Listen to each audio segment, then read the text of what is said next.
क्या आप वो इंसान हैं जो हर चीज परफेक्ट करना चाहते हैं लेकिन फिर भी खुद को कम आंकते हैं? तो ये किताब सिर्फ आपके लिए है। हेलो दोस्तों, स्टोरीज ऑफ जिंदगी में आपका दिल से स्वागत है। मैं हूं आपका अपना दोस्त, आपका राही, जो आपको ली जाएगा एक ऐसी यात्रा पर जहां किताबें सिर्फ किताबें नहीं रह जाती, वो दोस्त बन जाती हैं, वो गुरु बन जाती हैं, वो आईना बन जाती हैं जिसमें हम अपनी असली तस्वीर देख सकते हैं। इस चैनल पर हम उन किताबों की गहराइयों में उतरते हैं जो जिंदगी को बदलने की ताकत रखती हैं। और आज हम लेकर आए हैं एक ऐसी ही किताब जो सदियों पुरानी है लेकिन आज भी उतनी ही ताज़ा है, जो जापान की धरती पर पैदा हुई थी लेकिन पूरी दुनिया को अपना दीवाना बना चुकी है। दोस्तों, अगर आप उन लोगों में से हैं जो थक चुके हैं, परफेक्ट बनने की इस पागल दौड़ से थक चुके हैं, तो आप सही जगह आए हैं, क्योंकि आज हम बात करेंगे उस फिलॉसफी की जो सिखाती है कि अपूर्णता में ही असली सुंदरता है, कि टूटना भी एक कला है, कि बिखर जाने के बाद ही हम असली रूप में जुड़ पाते हैं।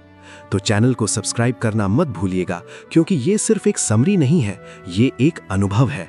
और ऐसे अनुभव आपको हर हफ्ते स्टोरीज ऑफ जिंदगी पर ही मिलेंगे। तो घंटी दबा दीजिए और बिना किसी रुकावट के सफर का हिस्सा बनिए। Book introduction.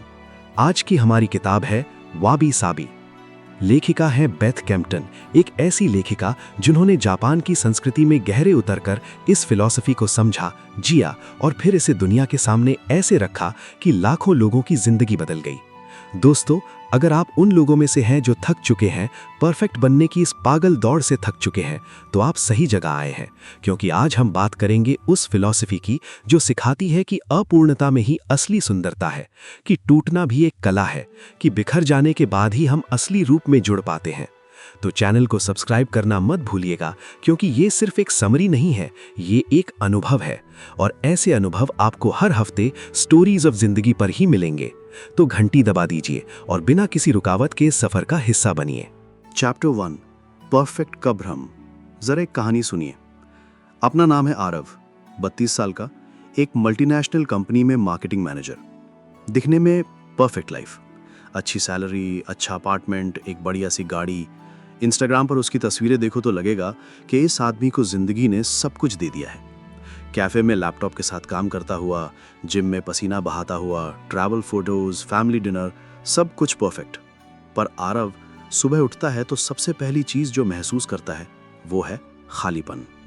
एक ऐसी थकान जो नींद पूरी करने से भी नहीं जाती, एक बेचैनी जिसकी कोई दवा नहीं। टूथब्रश हाथ में लेकर वो शीशे के सामने खड़ा होता है और एक परफेक्ट चेहरे के अंदर एक बहुत थका हुआ इंसान देखता है। वो सोचता है सब कुछ तो ठीक है, फिर भी क्यों? नौकरी है, पैसा है, सब कुछ है, फिर ये अधूरापन क्यों? फिर ये डर क्यों? फिर ये डर कि कहीं कल सब कुछ बिखर न जाए। और फिर वो उठता है और उस डर को अलमारी में बंद करके चला जाता है, एक और परफेक्ट डे जीने के लिए। दोस्तों, ये कहानी आरव की नहीं है, ये कहानी है हम में से हर उस शख्स की जो दिखने में सब कुछ होते हुए भी अंदर से बिखरा हुआ है। ये कहानी है उस परफेक्ट के भ्रम की जो धीरे धीरे हमें अंदर से खोखला कर देता है। बेथ कैम्पटन अपनी किताब वाबी साबी में एक बहुत गहरी बात कहती हैं। वो कहती हैं कि हम जिस परफेक्ट लाइफ का पीछा कर रहे हैं वो कहीं मौजूद ही नहीं, वो एक भूत है, एक इल्यूजन है। और इस भूत का पीछा करते करते हम अपनी असली जिंदगी को खो बैठते हैं। ये बात समझने के लिए हमें थोड़ा पीछे जाना होगा, समझना होगा कि हम में ये परफेक्ट होने की ललक कहाँ से आई। क्या ये हमारा नेचुरल इंस्टिंक्ट है या फिर हमें ऐसा बनाया गया है?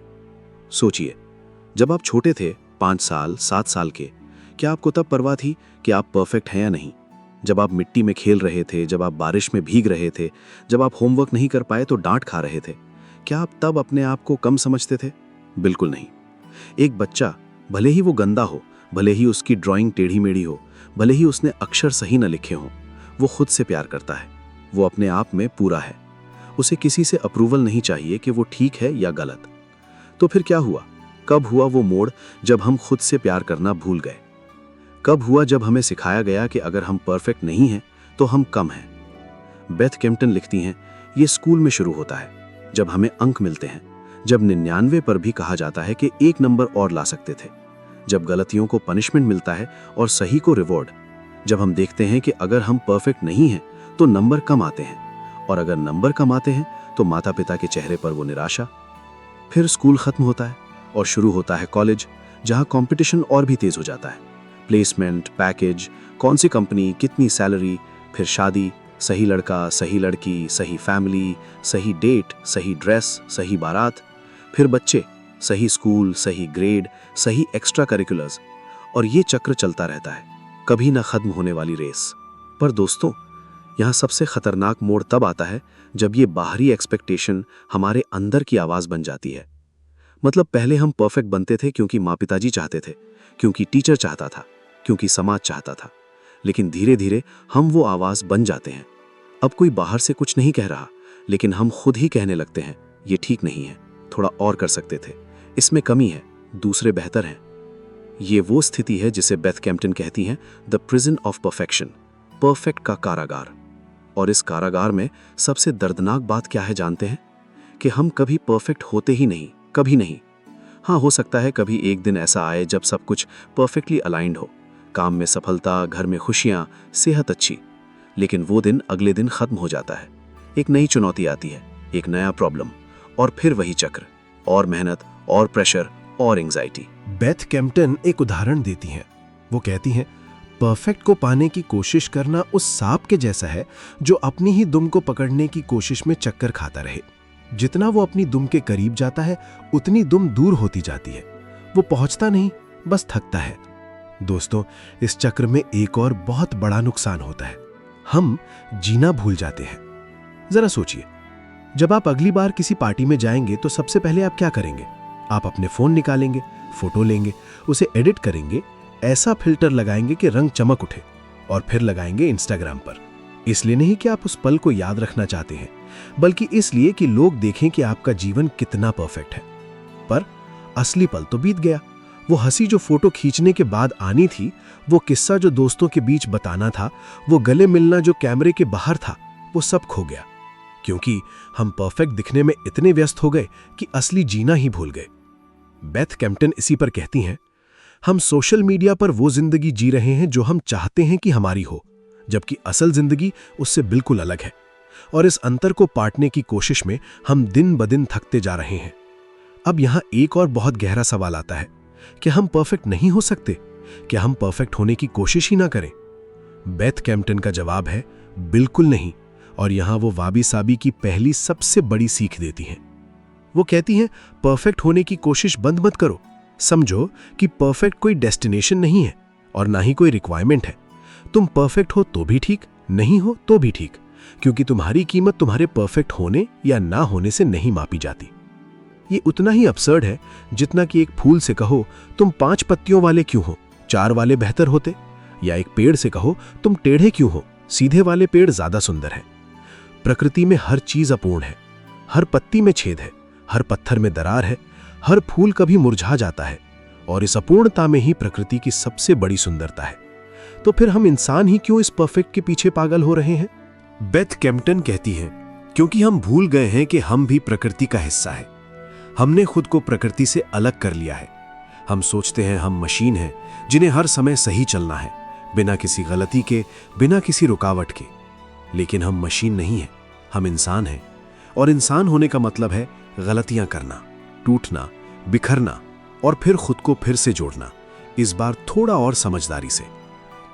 वाबी साबी का पहला महत्वपूर्ण सूत्र यही है, अपूर्णता को पहचानो, उसे स्वीकार करो और फिर उसे अपनाओ। जब तुम किसी चीज को पूरी तरह से स्वीकार कर लेते हो तो वो तुम्हें दुख देना बंद कर देती है। तुम्हारे अंदर की वो तकलीफ जो कहती थी तुम सही नहीं हो, वो चली जाती है और उसकी जगह एक नई शांति आती है। हाँ, मैं परफेक्ट नहीं हूं और इस अपूर्णता में ही मेरी यूनिक आइडेंटिटी है। बेथ कैम्पटन इस बात का एक बहुत सुंदर उदाहरण देती हैं। वो कहती हैं, जापान में एक कला है जिसे किंतुसुगी कहते हैं। किंतुसुगी का मतलब है टूटे हुए बर्तन को सोने से जोड़ना। मान लीजिए एक मिट्टी का प्याला गिर गया और वो टूट गया, तो हमारा तरीका होता है चिपकाना, ऐसे चिपकाना कि दिखे नहीं, पता न चले कभी टूटा था। लेकिन जापान में किंतुसुगी में वो टूटे हुए प्याले को सोने से जोड़ते हैं। जोड़ तो दिखता है, बल्कि वो सबसे खूबसूरत हिस्सा बन जाता है। उनके लिए वो प्याला टूटने के बाद और भी कीमती हो जाता है, क्योंकि उसकी हर दरार उसकी कहानी कह रही है। बेथ कैम्पटन कहती हैं, हम भी वैसे ही हैं। हमारे टूटने के निशान हमारी कहानी है, हमारे संघर्ष, हमारी असफलताएं, हमारे दुख, ये हमें कमजोर नहीं बल्कि गहरा बनाते हैं। अगर हम अपने घावों को सोने से भरना सीख लें तो हमारा हर टूटा हुआ हिस्सा हमारी सबसे खूबसूरत पहचान बन जाता है। दोस्तों, इस पहले अध्याय में हमने समझा कि परफेक्ट का भ्रम क्या है, ये हमें कैसे जकड़ लेता है और ये हमसे क्या छीन लेता है। लेकिन असली सवाल अब शुरू होता है। अगर परफेक्ट कोई गलत टारगेट है तो सही टारगेट क्या है? अगर परफेक्ट बनने की कोशिश खत्म कर दें तो फिर किस दिशा में जाएं? अगर हम खुद को अपूर्ण स्वीकार कर लें तो क्या हम रुक जाएंगे? क्या हम और कुछ नहीं करेंगे? बेथ केम्पटन का जवाब है नहीं, हम रुकेंगे नहीं, बस हम एक अलग तरीके से चलेंगे। एक ऐसा तरीका जिसमें दौड़ नहीं है लेकिन सफर है, जिसमें एक्सेलेंस है लेकिन फिक्सेशन नहीं है, जिसमें करियर है लेकिन ऑब्सेशन नहीं है। और उस तरीके का नाम है वाबी साबी। तो अगले अध्याय में जानेंगे असल में वाबी साबी क्या चीज है, ये कहां से आई, इसके क्या नियम है और सबसे महत्वपूर्ण, इसको अपनी रोजमर्रा की जिंदगी में कैसे उतारें। तब तक आपसे इजाजत। और हां, अगर इस सफर में आपको अपने आप का कोई टूटा हुआ टुकड़ा दिखे तो उसे सोने से भरना मत भूलिएगा, क्योंकि वही टुकड़ा आपको पूरा बनाता है। धन्यवाद। चैप्टर 2, वाबी साबी क्या है। दोस्तों, पिछले अध्याय में हमने बात की थी उस परफेक्ट के भ्रम की जिसमें हम सब जी रहे हैं। उस भ्रम ने हमें इतना जकड़ लिया है कि हम अपनी असली ज़रूरतों, अपनी असली ख्वाहिशों, अपने असली चेहरे को ही भूल गए हैं। लेकिन अब सवाल उठता है, अगर परफेक्ट कोई सही जवाब नहीं है तो फिर सही क्या है? तो चलिए आज हम उसी सही जवाब की तलाश में निकलते हैं। और इस सफ़र में हमारी मार्गदर्शक हैं बेथ केम्पटन की किताब वाबी साबी। लेकिन पहली बात, ये वाबी साबी है क्या? बहुत से लोग सोचते हैं कि वाबी साबी कोई डिज़ाइन स्टाइल है, जापानी इंटीरियर डिज़ाइन का एक ट्रेंड, जैसे मिनिमलिज्म या फिर ज़ेन गार्डन, वैसे ही वाबी साबी। कुछ लोग कहते हैं ये एक आर्ट फॉर्म है, कुछ कहते हैं ये कोई फिलॉसफी है, कुछ कहते हैं ये तो बस एक शब्द है। बेथ केम्पटन कहती हैं वाबी साबी ये सब है और इन सब से कहीं ज़्यादा है। वाबी साबी को समझना है तो सबसे पहले हमें इसके दो हिस्सों को अलग अलग समझना होगा, वाबी और साबी। ये दोनों शब्द जापानी भाषा के हैं और सदियों पुराने हैं। पहला शब्द वाबी। जापानी में वाबी का मतलब है वो सुंदरता जो सादगी में छिपी हो, वो सुंदरता जो दिखावे से नहीं बल्कि सच्चाई से आती है। जरा सोचिए, आपके सामने दो चीजें हैं। एक है सोने का बना हुआ, नक्काशीदार, चमकता हुआ, बहुत ही कीमती और शाही प्याला। दूसरा है मिट्टी का एक साधारण सा प्याला जिस पर हाथ से बनाए गए कुछ सीधे साधे डिजाइन हैं जो पूरी तरह परफेक्ट नहीं है, उसमें थोड़ी टेढ़ मेढ़ है, थोड़ा उखड़ापना है। पहला प्याला कहता है देखो मैं कितना शाही हूं, मेरी कीमत बहुत है, मैं दिखाने के लिए हूं, मैं इंप्रेस करने के लिए हूं। दूसरा प्याला कहता है मैं यहां हूं, मुझ में चाय डालो, मुझे हाथों में लो, मैं तुम्हारा साथ दूंगा, बस। ये दोनों प्यालों में जो अंतर है वही है वाबी की समझ। वाबी उस सौंदर्य को पहचानती है जो शालीनता में है, जो सरलता में है, जो विनम्रता में है, जिसे देखकर तुम चौंकते नहीं बल्कि ठहर जाते हो, जो तुम्हारी सांस नहीं रोकती बल्कि तुम्हें धीरे धीरे सांस लेने की याद दिलाती है। बेथ केम्पटन अपनी किताब में लिखती हैं कि वाबी की उत्पत्ति तब हुई जब जापान में बौद्ध भिक्षु गहरे जंगलों में रहने लगे। उनके पास कुछ नहीं था, न सोने के प्याले, न रेशम के कपड़े। उनके पास था एक मिट्टी का बर्तन, एक टूटी चटाई, जंगल की सूखी पत्तियां। और उन्होंने देखा कि इन साधारण चीजों में भी एक बहुत गहरी सुंदरता है। वो सुंदरता दिखावे की नहीं, बोध की थी, शांति की थी। दूसरा शब्द साबी। साबी का मतलब है वो सुंदरता जो समय के साथ आती है, वो सुंदरता जो बुढ़ापे में है, जो जंग लगने में है, जो घिसने में है, जो फीके पड़ जाने में है। बेथ केम्पटन का कहना है कि पश्चिमी दुनिया में हमें बुढ़ापा पसंद नहीं है। हम झुर्रियों से डरते हैं, हम सफ़ेद बालों को छुपाते हैं। हार्डवेयर स्टोर में जाइए, वहाँ हर चीज़ ऐसी आती है जो never fades, never rusts, permanent finish. हम चाहते हैं कि हर चीज़ हमेशा नई दिखे। लेकिन साबी कहती है नहीं, सबसे बड़ा झूठ यही है कि चीज़ें हमेशा नई रह सकती हैं। हर चीज़ पुरानी होती है, हर चीज़ बदलती है, हर चीज़ एक दिन ख़त्म हो जाती है। और इस ख़त्म होने के रास्ते में रास्ते भर की एक सुंदरता होती है।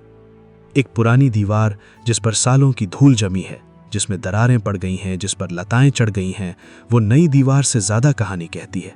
एक बूढ़े आदमी का चेहरा जिस पर झुर्रियों की हर लकीर एक अनुभव है, एक संघर्ष है, एक हंसी है, एक आंसू है, वो जवान चेहरे से ज़्यादा सुंदर होता है। एक जंग लगी लोहे की मूर्ति जिस पर समय ने अपने हाथों से रंग भर दिए हैं, वो चमकती हुई नई मूर्ति से ज़्यादा गहराई रखती है। जापान में कहावत है, मोनो नो अवारे, मोटा मोटा अर्थ चीज़ों के क्षण भंगुर होने पर द्रवित होना। बेथ कैम्पटन समझाती हैं कि जब चेरी के फूल खिलते हैं तो पूरा जापान उन्हें देखने निकल पड़ता है, लेकिन क्या आप जानते हैं उनके लिए सबसे खूबसूरत पल कौन सा होता है? जब फूल पूरी तरह खिले होते? नहीं। जब फूल अभी कलियां हों? नहीं। जापानी संस्कृति के अनुसार सबसे खूबसूरत पल वो होता है जब फूल मुरझाने लगते हैं, जब पंखुड़ियां हवा में उड़ने लगती हैं, जब पेड़ से अलग होकर जमीन पर बिखर जाती हैं। क्यों? क्योंकि उसी पल में लाइफ और डेथ एक साथ दिखते हैं, सुंदरता और अंत एक साथ। और ये दोनों जब एक साथ होते हैं तो एक अलग ही तरह की करुणा पैदा होती है, एक अलग ही तरह की गहराई। यही है साबी, समय के हाथों का सौंदर्य। तो वाबी साबी बना वाबी और साबी का मिलन, सादगी और समय का संगम, वो सुंदरता जो ना तो चमकदार है ना परफेक्ट है, लेकिन जो सबसे सच्ची है। लेकिन दोस्तों, वाबी साबी को केवल परिभाषा से नहीं समझा जा सकता। ये जितना अनुभव किया जाए उतना खुलता है। और इसीलिए बेथ कैम्पटन ने 3 मूल स्तंभ किए हैं, 3 ऐसे प्रिंसिपल जिन पर पूरा वाबी साबी दर्शन टिका है। पहला प्रिंसिपल है, कोई भी चीज परफेक्ट नहीं है। बेथ कैम्पटन कहती हैं, नेचर में कहीं भी परफेक्ट चीज नहीं मिलेगी।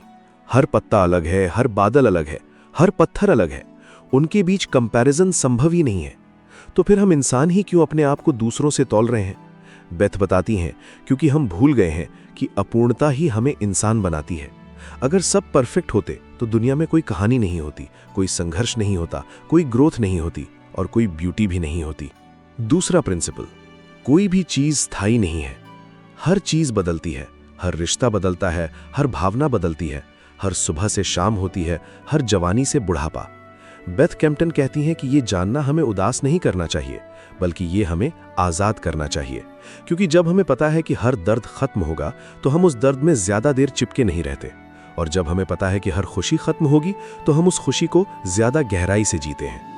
तीसरा प्रिंसिपल, कोई भी चीज़ पूरी नहीं है। हर चीज़ में कुछ कमी है, हर इंसान में कुछ अधूरापन है, हर कहानी में कुछ अनकहा है। और बेथ कैम्पटन कहती हैं, इसी अधूरेपन की जगह पर जादू आता है, क्योंकि अधूरा होने का मतलब है अभी गुंजाइश है, अभी सीखना बाकी है, अभी बढ़ना बाकी है। एक परफेक्ट चीज के पास जाने के लिए कुछ नहीं बचता, लेकिन एक अधूरी चीज वो हमें बुलाती है, बोलती है, हिलाती है। तो ये 3 स्तंभ हैं वाबी साबी के, अपूर्णता, अनित्यता, अधूरापन। अब हो सकता है कि ये सुनकर आपके दिमाग में एक सवाल आ रहा हो, अगर सब कुछ अपूर्ण है, अनित्य है, अधूरा है, तो क्या हमें किसी चीज के लिए प्रयास ही नहीं करना चाहिए? क्या हम बस बैठ जाएं और होने दें? बेथ कैम्पटन का बहुत स्पष्ट जवाब है, नहीं। वाबी साबी निष्क्रियता नहीं सिखाती, वाबी साबी सिखाती है सही तरीके से प्रयास करना। जापान में एक और कला है, शोडो, जापानीज कैलीग्राफी, यानी खूबसूरत लिखावट। शोडो सीखने वाला स्टूडेंट सालों तक एक ही कैरेक्टर बार बार लिखता है, करोड़ों बार। उसकी कोशिश होती है कि वो परफेक्ट बनाए, लेकिन जानते हैं क्या? सबसे बेहतरीन शोडो मास्टर का कहना है कि जिस लिखावट में थोड़ी सी टेढ़ है, जिसमें थोड़ा सा धब्बा है, जिसमें ब्रश का छींटा गलत जगह गिर गया है, वही सबसे कीमती होती है। क्योंकि वो टेढ़, वो धब्बा, वो छींटा ये दिखाता है कि ये मशीन ने नहीं बनाया, बल्कि एक इंसान ने बनाया। एक इंसान जिसने अपना पूरा दिल लगा दिया, लेकिन परफेक्ट ना बन पाया। और यही अपूर्णता उसे अमर बना देती है। तो वाबी साबी का सही अर्थ है, अपना पूरा प्रयास करो लेकिन परिणाम से मत जुड़ो। एक्सेल करो लेकिन परफेक्ट होने की फिक्र मत करो। इंप्रूव करो लेकिन कंपेयर की मत करो। बेथ कैम्पटन एक और सुंदर उदाहरण देती हैं, जापानीज टी सेरेमनी। ये कोई साधारण चाय पीने का रिवाज नहीं है, ये एक पूरी कला है। इसमें सब कुछ तय है, कितनी बार चाय का कप घुमाना है, किस तरफ से पीना है, कितनी देर रुकना है। लेकिन सबसे खूबसूरत बात यह है कि हर टी सेरेमनी अलग होती है। वही स्टेप्स, वही रिचुअल्स, लेकिन हर बार थोड़ा अलग। कभी बर्तन की जगह बदल जाती है, कभी चाय के पत्ते की क्वालिटी थोड़ी घट बढ़ जाती है, कभी मौसम अलग होता है, कभी चाय पीने वालों की मानसिकता। और इस छोटे से अंतर में ही सबसे बड़ी सुंदरता छिपी है, क्योंकि जो परफेक्ट है वो दोहराया जा सकता है, लेकिन जो असली है वो हर बार अनोखा होता है। तो दोस्तों, वाबी साबी कोई सिद्धांत नहीं है जो कह दे कि कोशिश मत करो। वाबी साबी कहती है कोशिश करो, लेकिन पूरी तरह से, पूरे मन से, पूरे जीवन के साथ, और फिर हाथ खोल दो। परिणाम को आने दो जैसा उसे आना है। असल में वाबी साबी हमें दो बहुत बड़ी आज़ादियां देती है। पहली आज़ादी, गलत होने की आज़ादी। हम जीवन भर डरते हैं कि कहीं हम गलत ना हो जाएं, गलत फैसला ना लें, गलत रिश्ता ना चुन लें, गलत रास्ते पर ना निकल जाएं। लेकिन वाबी साबी कहती है, भाई तुम गलत हो ही, मैं गलत हूं ही। हर इंसान कभी ना कभी किसी न किसी चीज में गलत है, और ये सामान्य है, ये नेचुरल है, और अक्सर वही गलतियां हमें सबसे कीमती सबक सिखाती हैं। दूसरी आज़ादी, न होने की आज़ादी। हम लगातार चीज़ों को पकड़े रहते हैं, रिश्ते, यादें, पुरानी बातें, पुरानी पहचान। हम सोचते हैं अगर ये छूट गया तो मैं नहीं रहूंगा। वाबी साबी कहती है छूटने दो, जो तुम्हारा है वो रुकेगा, जो नहीं है वो जाएगा। और इस जाने में एक बहुत बड़ी सुंदरता है, जगह बनने की सुंदरता। तो फिर वाबी साबी का असली मतलब क्या हुआ? वाबी साबी है एक आंख, एक ऐसी दृष्टि जो परफेक्ट न होने के बावजूद, परफेक्ट होने के कारण नहीं बल्कि होने के कारण सुंदरता देखती है। वाबी साबी है एक सांस। जब तुम परफेक्ट बनने की कोशिश में घुट रहे हो तो ये तुम्हें कहती है बस करो, रुको, होने दो। वाबी साबी है घर, जहां तुम बिना मेकअप वाला चेहरा लेकर, बिना फिल्टर वाली तस्वीर लेकर, बिना स्क्रिप्ट वाली जिंदगी लेकर जा सकते हो और फिर भी स्वागत महसूस कर सकते हो। बेथ कैम्पटन किताब के एक हिस्से में कहती हैं, वाबी साबी को समझ लेना मतलब अपने आप से इतनी गहरी दोस्ती कर लेना कि अब तुम्हें अपने से छुपाने के लिए कुछ बचे ही नहीं। और यही तो असली आज़ादी है दोस्तों। तो अब तक हमने जाना वाबी साबी क्या है, ये 3 प्रिंसिपल क्या है, अपूर्णता, अनित्यता, अधूरापन। ये कैसे हमें उन बंधनों से आज़ाद कराती है जिनमें हम खुद को कैद किए बैठे हैं। लेकिन अब सबसे महत्वपूर्ण सवाल आता है, ये वाबी साबी चीज़ आई कहाँ से? ये जापानीज फिलॉसफी कैसे पैदा हुई? क्यों ये सिर्फ जापान में ही नहीं बल्कि पूरी दुनिया में लोगों को दीवाना बना रही है? और जो सबसे ज़रूरी है, इसके पीछे वो कौन सी सोच है, वो कौन सी आध्यात्मिकता है जो वाबी साबी को मात्र एक डिज़ाइन ट्रेंड से कहीं ऊपर उठाती है? तो दोस्तों, अगले अध्याय में हम यात्रा करेंगे जापान की गलियों में, बौद्ध भिक्षुओं के आश्रमों में, सदियों पुराने ज़ेन बागानों में। हम समझेंगे कि वाबी साबी की आत्मा कहाँ जन्मी, और इस सफ़र में हम पाएंगे कि ये फिलॉसफी सिर्फ किताबों की नहीं बल्कि सांसों की है, सिर्फ चाय के कपों की नहीं बल्कि इंसानी दिलों की है। चैप्टर 3, जापानी आत्मा की समझ। दोस्तों, अब हम एक छोटी सी यात्रा पर चलते हैं, एक ऐसी जगह जहां समय थम सा गया है, जहां सदियों पुराने मंदिर आज भी उसी धीमी जिंदगी को जी रहे हैं जैसे सैकड़ों साल पहले।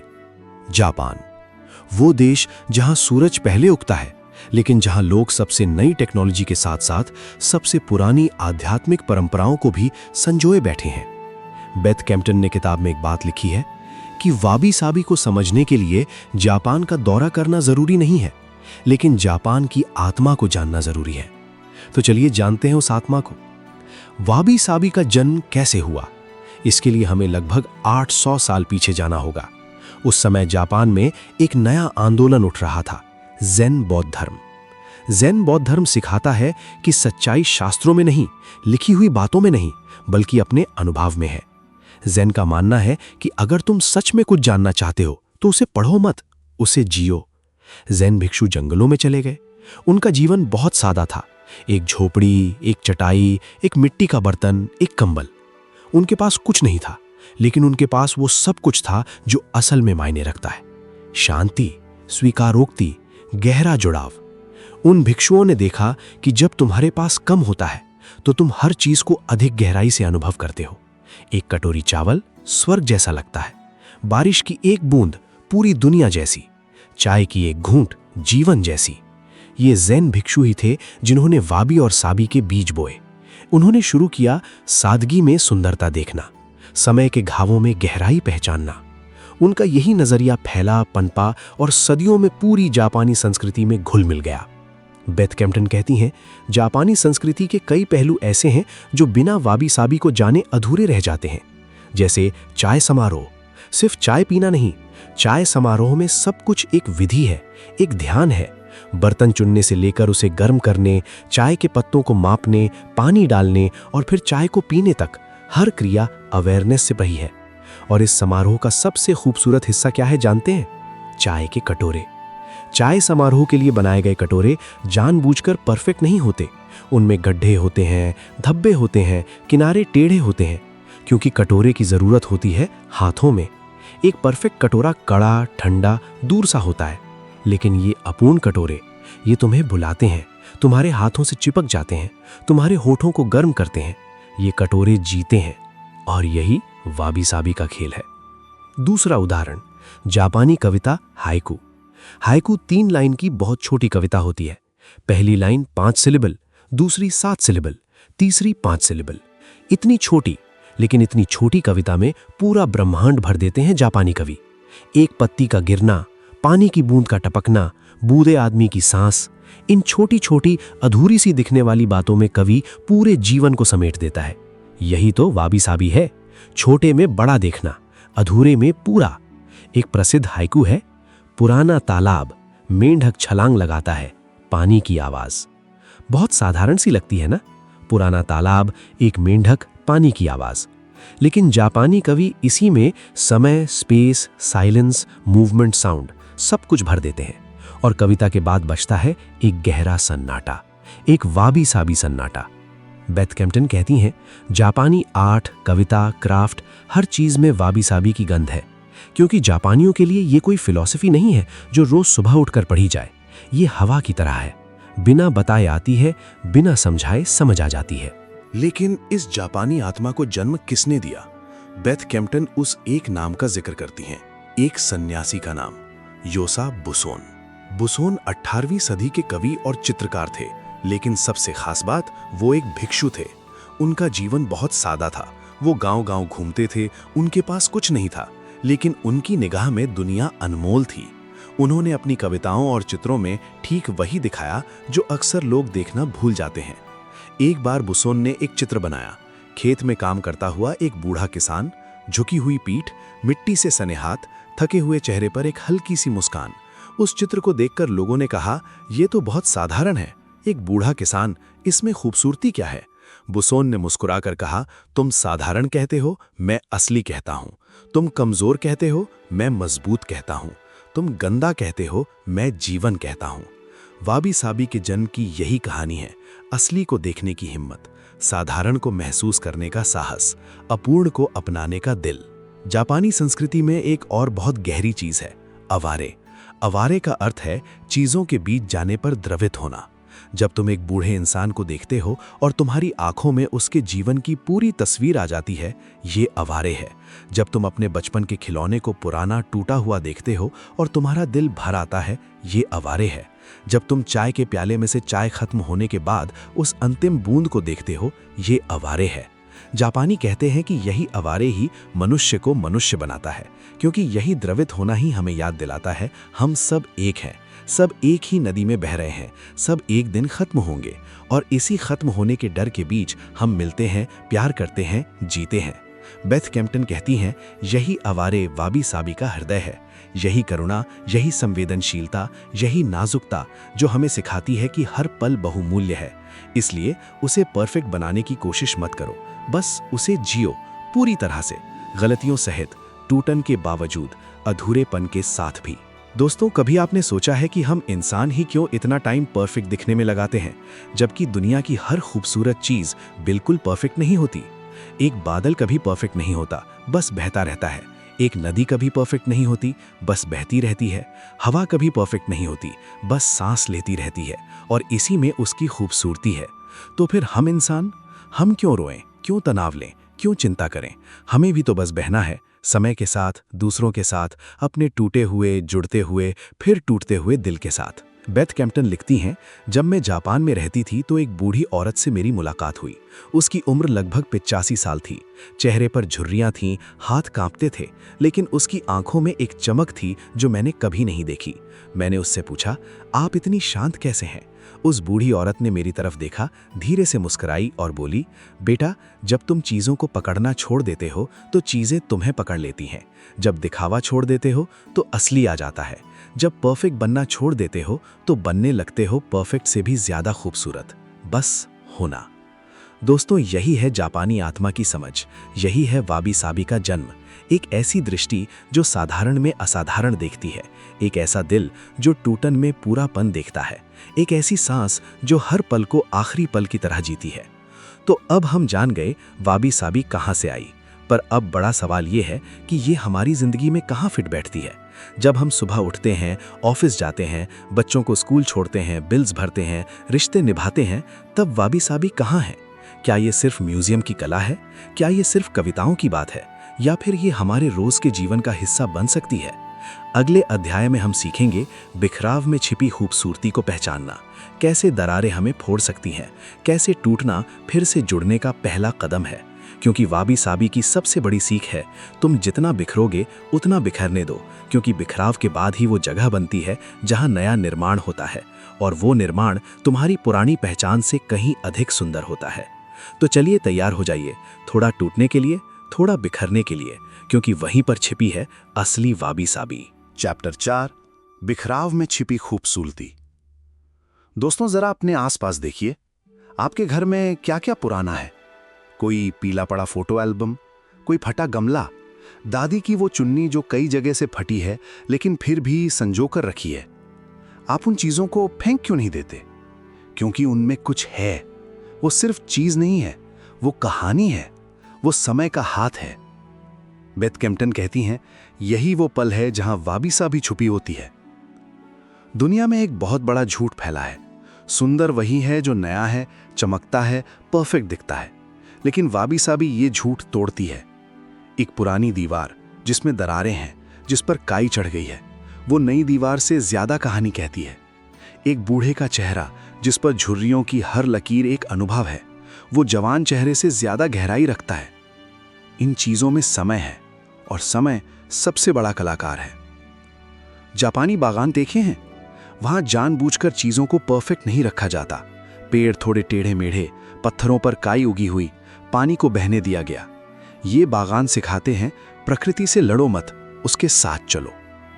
एक जापानी बागान मास्टर से किसी ने पूछा, आपका बागान इतना शांत क्यों लगता है? उसने कहा, क्योंकि मैंने हर चीज को अपनी मर्जी से बढ़ने दिया है। मैं सिर्फ देखता हूं, टोकता नहीं। बेथ केम्पटन कहती हैं, हम अपनी जिंदगी के साथ भी ऐसा ही करते हैं।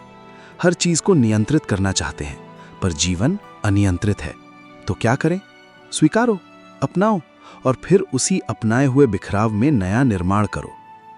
जापान में एक कला है किंत्सुगी, टूटे बर्तन को सोने से जोड़ना। हमारा तरीका होता है चिपकाना ताकि दिखे नहीं। जापान में टूटे प्याले को सोने से जोड़ते हैं। जोड़ तो दिखता है, बल्कि सबसे खूबसूरत हिस्सा बन जाता है। वो प्याला टूटने के बाद और कीमती हो जाता है, क्योंकि हर दरार उसकी कहानी कह रही है। बेथ केम्पटन कहती हैं, हम भी वैसे ही हैं। हमारे टूटने के निशान हमारी कहानी है। हमारे संघर्ष, असफलताएं, दुख, ये हमें कमजोर नहीं, गहरा बनाते हैं। अगर हम अपने घावों को सोने से भरना सीख लें, तो हर टूटा हुआ हिस्सा हमारी सबसे खूबसूरत पहचान बन जाता है। एक और कला है बोरो, पुराने फटे कपड़ों को बार बार सिलना, उन्हें नए टुकड़ों से ढकना। सदियों पहले गरीब लोग नए कपड़े नहीं खरीद सकते थे, तो वो पुराने कपड़ों को बार बार सिलते थे, और देखते ही देखते वो सिले टांके वाले कपड़े इतने सुंदर लगने लगे कि आज वही बोरो कपड़े दुनिया भर के म्यूजियम में रखे हैं।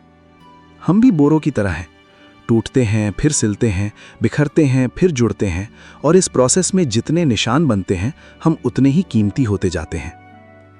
बेथ केम्पटन एक कहानी सुनाती हैं। जापान के एक बूढ़े कुम्हार से उनकी मुलाकात हुई। वो जानबूझकर अपने बर्तनों में दरारें छोड़ता था। उसने कहा, परफेक्ट बर्तन कोई भी बना सकता है, मशीन बनाती है, फैक्ट्री बनाती है, लेकिन एक बिखरा हुआ बर्तन जिसमें दरार है, धब्बा है, टेढ़ा किनारा है, वो सिर्फ वही बना सकता है जिसने बिखरना सीखा है। तो बिखराव का मतलब कमजोरी नहीं है, बिखराव दरवाजा है जहां से कुछ नया आ सकता है। टूटने से पहले वो एक साधारण कप था, टूटने के बाद वो कला बन गया। दोस्तों, अपनी जिंदगी का सबसे बड़ा मोड़ कब आया? जब आप सफल थे या जब असफल हुए? जब खुश थे या दुखी? जब पूरे थे या टूटे? ज्यादातर कहेंगे जब मैं टूटा। उसी टूटन ने मुझे वो सिखाया जो कोई किताब नहीं सिखा सकती। बेथ केम्पटन इसे कहती हैं सेक्रेड वूंड्स, पवित्र घाव। वो घाव जो हमें तोड़ते नहीं, गढ़ते हैं। वो घाव जो हमें छोटा नहीं करते, गहरा करते हैं। वाबी साबी सिखाती है, अपने घावों को छुपाओ मत, उन्हें सजाओ, उन्हें पहनो, क्योंकि वही घाव तुम हो, वही दरारें तुम्हारी पहचान है। एक जापानी कहावत है, चीजें अपने पूरा होने के बाद नहीं बल्कि अपने बिखरने के दौरान सबसे सुंदर होती हैं। जब सूरज डूबता है तो सबसे सुंदर होता है, जब चांद घटता है तो सबसे रोमांटिक होता है। बिखराव अंत नहीं है, नई शुरुआत है। तो अगर आज आप बिखरे हैं तो बधाई हो, क्योंकि बिखरने वाला ही बनता है, टूटने वाला ही जुड़ता है। चैप्टर 5, बदलाव ही सच है। दोस्तों, क्या आपने गौर किया है, हम अपनी जिंदगी में कितना कुछ पकड़े रखने की कोशिश करते हैं।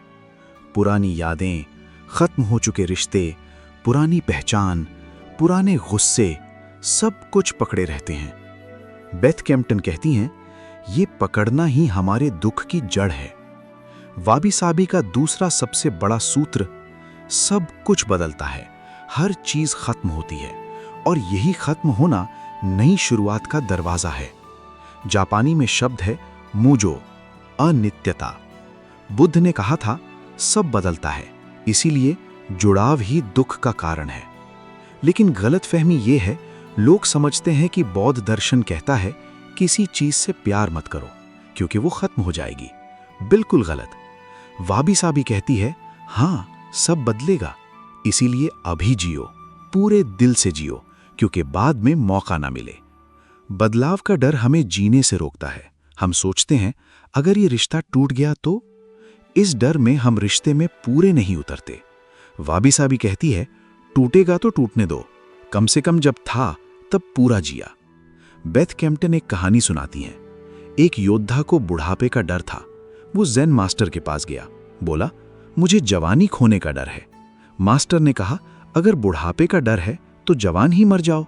योद्धा बोला, मरना नहीं चाहता। मास्टर ने कहा, तो जीना सीखो, और जीने का पहला नियम, जाने दो। जाने दो कि शरीर हमेशा जवान रहेगा। जब जाने दोगे तब पाओगे कि जवानी के बाद भी सुंदरता है, ताकत के बाद भी ताकत है। बदलाव अंत नहीं, एवोल्यूशन है।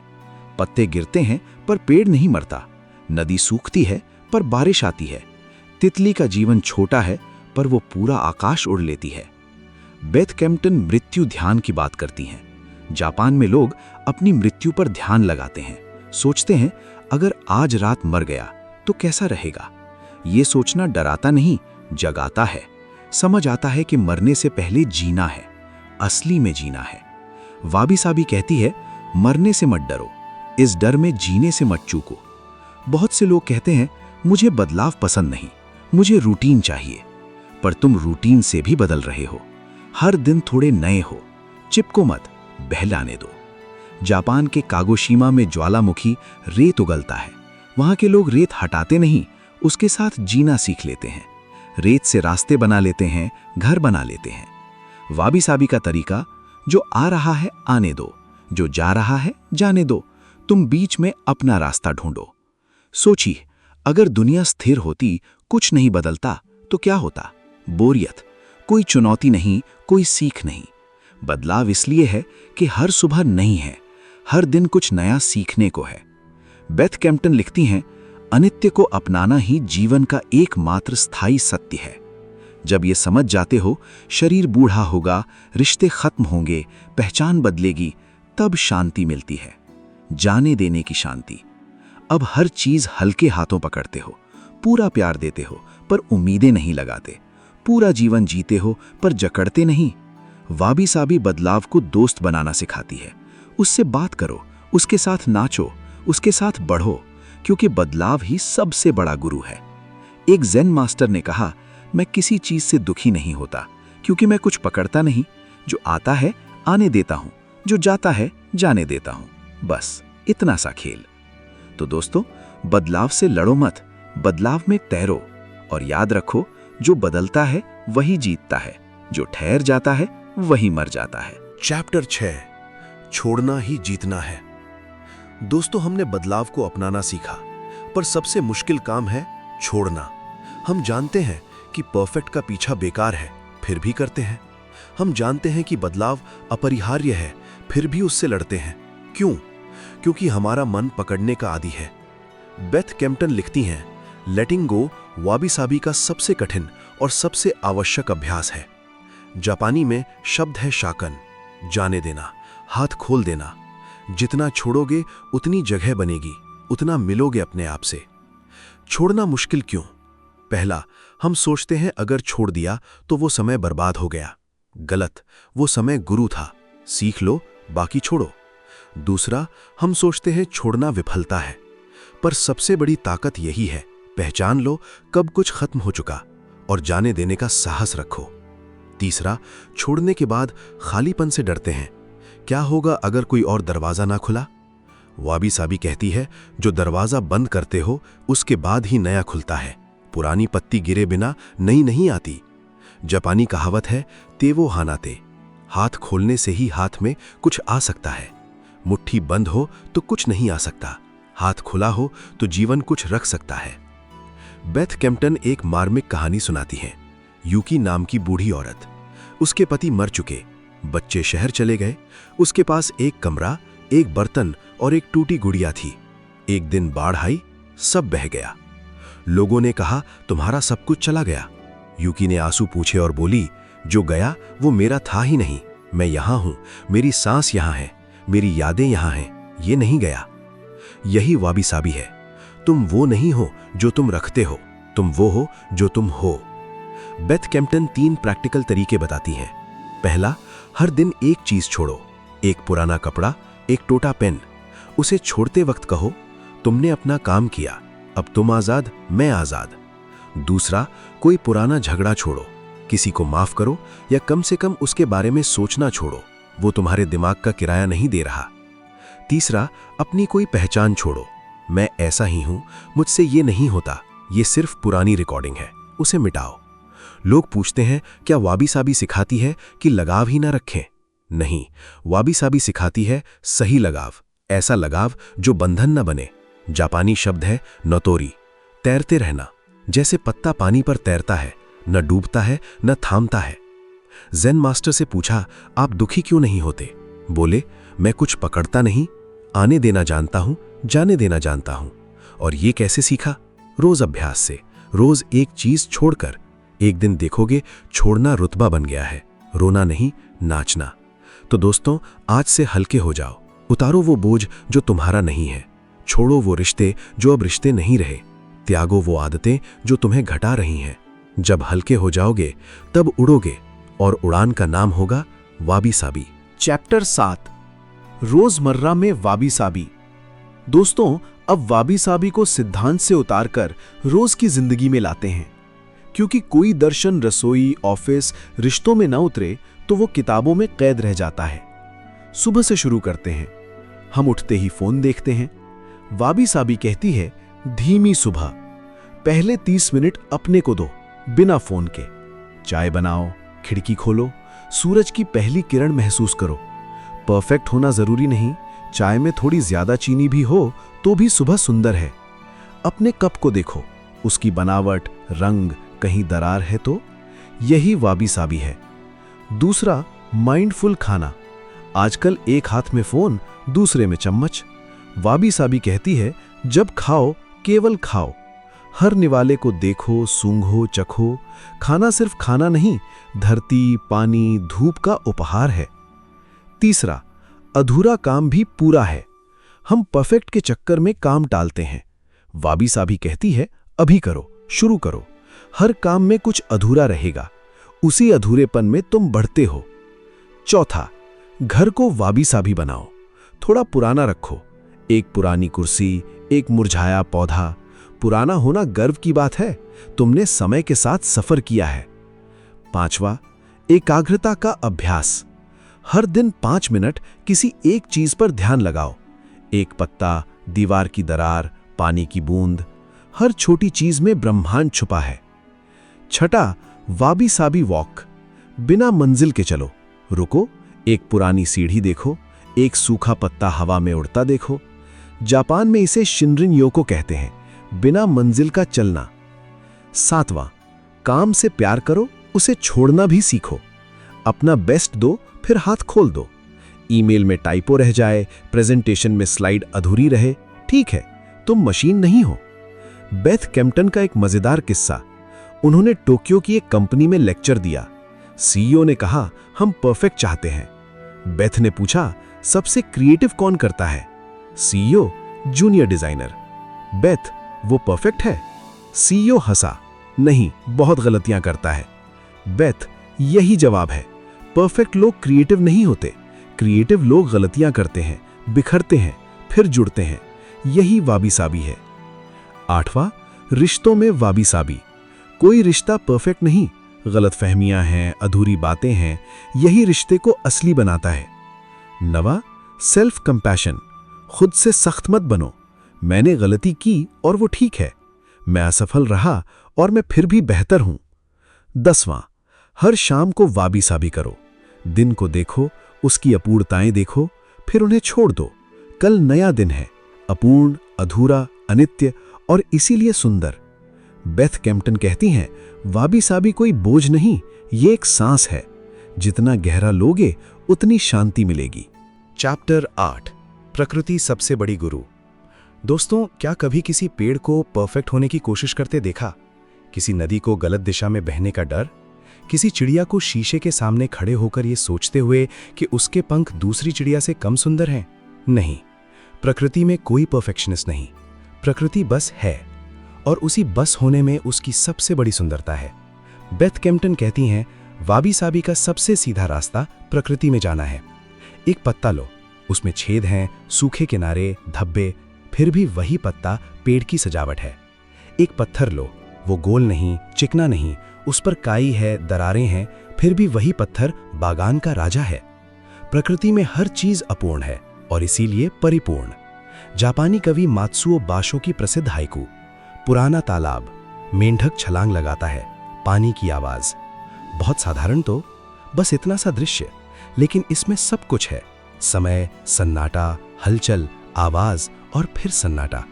यही वाबी साबी है, साधारण में असाधारण देखना। आइए प्रकृति से सीखें। एक पेड़ देखो, वो कहता है, मैं हर मौसम में बदलता हूं, कभी हरा, कभी पीला, कभी बिना पत्तों का। यही मेरी सुंदरता है। तुम भी बदलते हो, इसे छुपाओ मत। एक नदी देखो, वो कहती है, मुझे मंजिल की चिंता नहीं, बस बहना है। पत्थर आए तो मुड़ जाती हूँ, गहराई मिले तो रुक जाती हूँ, चट्टान मिले तो गिर जाती हूँ। यही मेरा मार्ग है। एक बादल देखो, वो कहता है, मेरा कोई आकार नहीं, हर पल बदलता हूँ, कभी हाथी, कभी पर्वत, कभी कुछ भी, बस बहता हूँ। तुम भी तो वैसे ही हो, हर पल नए। बेथ कैम्पटन जापान के प्रसिद्ध ज़ेन रॉक गार्डन की बात करती हैं। उसमें 15 पत्थर हैं, लेकिन किसी भी कोन से 15 से ज्यादा नहीं दिखते। 15वां पत्थर हमेशा छुपा रहता है। ये सिखाता है, दुनिया में कुछ चीजें हमेशा छुपी रहेंगी। सब कुछ जानने की जिद छोड़ो, कुछ रहस्य सुंदर होते हैं। प्रकृति के 3 सबक। पहला, हर चीज का एक समय होता है। फूल खिलने से पहले कली है, खिलने के बाद मुरझाता है। हर स्टेज जरूरी है, जल्दी मत करो, रुको मत, बस चलते रहो। दूसरा, हर चीज अद्वितीय है, 2 पत्ते एक जैसे नहीं। तुम भी अपनी अलगता को पहचानो, उसे मनाओ। तीसरा, हर चीज दूसरी से जुड़ी है, पत्ता पेड़ से, पेड़ जमीन से, जमीन पानी से, पानी बादलों से। तुम भी अकेलेपन का भ्रम छोड़ो। एक बार एक आदमी ज़ेन मास्टर के पास गया, बोला, मुझे वाबी साबी समझना है। मास्टर ने कहा, ठीक है, बाहर जाओ और धूप में बैठो। आदमी बैठा, 1 घंटा, 2 घंटे, 4 घंटे, फिर वापस आया। मुझे कुछ समझ नहीं आया। मास्टर ने पूछा, तुम्हें धूप लगी? हाँ। प्यास लगी? हाँ। चिड़ियों ने आवाज दी? हाँ। मास्टर ने कहा, तब तो तुम्हें वाबी साबी समझ आ गई, बस तुम्हें पता नहीं। समझे? वाबी साबी कोई रहस्य नहीं, वो धूप है, प्यास है, चिड़ियों की आवाज है, वो बस है। तो दोस्तों, प्रकृति से सीखो, धीमे हो जाओ, बहना सीखो, अपूर्णता को पहनो, क्योंकि प्रकृति की तरह तुम भी सुंदर हो, ठीक वैसे ही जैसे हो। चैप्टर 9, सादगी की ताकत। दोस्तों, हमारे घरों में कितना सामान भरा है। कपड़े जो सालों से नहीं पहने, गैजेट्स जो काम नहीं करते, किताबें जो कभी पढ़ी नहीं जाएंगी, यादें जो अब बोझ बन चुकी हैं। हम सोचते हैं ज्यादा चीजें इक्वल टू ज्यादा खुशी, लेकिन वाबी साबी कहती है उल्टा। जितनी चीजें उतना बोझ, उतनी जगह उतना भटकाव। बेथ कैम्पटन सादगी को वाबी साबी का दिल बताती हैं।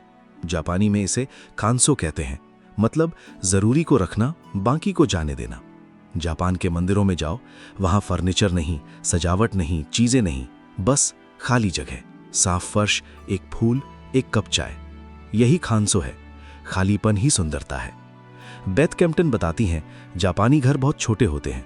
टोक्यो में तो कई लोग 20-30 स्क्वायर मीटर में रहते हैं, लेकिन वहाँ गंदगी नहीं, अव्यवस्था नहीं, क्योंकि उन्होंने सीख लिया है ज़रूरी चीज़ें ही रखनी हैं, बाकी जगह खाली छोड़नी है। ये खाली जगह सांस लेती है और घर सांस लेता है। हमारे घर ठूसे हुए हैं, अलमारियां भरी हैं, दीवारों पर चीज़ें लटकी हैं, कोनों में डिब्बे रखे हैं। हर खाली जगह भरने की कोशिश करते हैं, पर खाली जगह से डरने की क्या ज़रूरत। वाबी साबी कहती है, खाली जगह शांति देती है, आंखों को आराम देती है, मन को ठहराव देती है, क्योंकि जब आसपास कम चीज़ें होती हैं तो तुम खुद से ज़्यादा जुड़ते हो। बेथ कैम्पटन एक प्रैक्टिस बताती हैं, 1 in 1 out। एक नई चीज़ लाओ तो एक पुरानी निकालो, कपड़ा खरीदा तो एक पुराना दान करो, किताब खरीदी तो एक पुरानी किसी और को दे दो। इससे सामान बढ़ेगा नहीं, बस बदलेगा। लेकिन सादगी सिर्फ चीज़ों की नहीं, सादगी सोच की भी है। हम अपने दिमाग में 1000 चीज़ें भरकर रखते हैं, चिंताएं, शिकायतें, प्लान, यादें। वाबी साबी कहती है, दिमाग का भी डीक्लटर करो। एक समय में एक सोच, बाकी को बाद में जगह दो। जापानी भोजन देखो, एक थाली में छोटे छोटे कटोरे, थोड़ा चावल, थोड़ी सब्जी, थोड़ा सूप, थोड़ा अचार, बहुत सारी चीज़ें, लेकिन बहुत ही सीमित। एक बार एक शिष्य ने गुरु से पूछा, वाबी साबी अपनाने का पहला कदम क्या है। गुरु ने कहा, कल एक कपड़ा कम पहन कर देख। शिष्य ने कहा, पर ठंड लगेगी। गुरु, ठीक है, थोड़ा ठंड लगेगी। दूसरे दिन और कम, जब तक तुम्हें पता चले कि पर्याप्त क्या है। सादगी का रहस्य पर्याप्त, इनफ, बस इतना, उससे कम नहीं, उससे ज़्यादा नहीं। बेथ कैम्पटन कहती हैं, हम ज़्यादा के भूखे हैं, ज़्यादा पैसा, ज़्यादा ब्रांड, ज़्यादा फॉलोअर्स, लेकिन ज़्यादा कभी ख़त्म नहीं होता। आज जो ज़्यादा है कल वो कम लगेगा, फिर और चाहिए। ये चक्र थका देता है। वाबी साबी ये चक्र तोड़ती है, बस इतना काफ़ी है, यही काफ़ी है। एक जापानी शब्द है चिसाओ, मतलब छोटा होना ही सुंदर है। छोटा घर, छोटा गार्डन, छोटी थाली, छोटी बातें। बड़ा होने की दौड़ में हम छोटे की खुशियां खो बैठे हैं। तो आज से कम चीज़ें रखो, कम शब्द बोलो, कम प्लान करो, कम चिंता करो, ज़्यादा चुप रहो, ज़्यादा देखो, ज़्यादा महसूस करो। यही सादगी की ताकत है। चैप्टर 10, अपनी कमियों से प्यार। दोस्तों, अब सबसे कठिन अध्याय पर आते हैं। खुद को, अपनी कमियों को, अपने उन हिस्सों को जिन्हें हम छुपाते हैं, जिन्हें हम कमजोरी समझते हैं। आईने के सामने जाओ, तुम क्या देखते हो? शायद थोड़ी थकान, थोड़ी झुर्रियां, शायद कोई दाग, शायद वो लचक नहीं जो पहले थी। अब बताओ, क्या तुम उस चेहरे से प्यार करते हो, बिना शर्त के? ज्यादातर लोग कहेंगे, नहीं, मुझे अपनी नाक पसंद नहीं, मेरे बाल पसंद नहीं, मेरा वजन पसंद नहीं, मेरी ऊंचाई पसंद नहीं। हम अपने शरीर को लेकर इतने असहज हैं, और ये असहजता वाबी साबी के बिल्कुल उलट है। बेथ कैम्पटन कहती हैं, वाबी साबी का सबसे गहरा अभ्यास है खुद को अपूर्ण होने की इजाजत देना।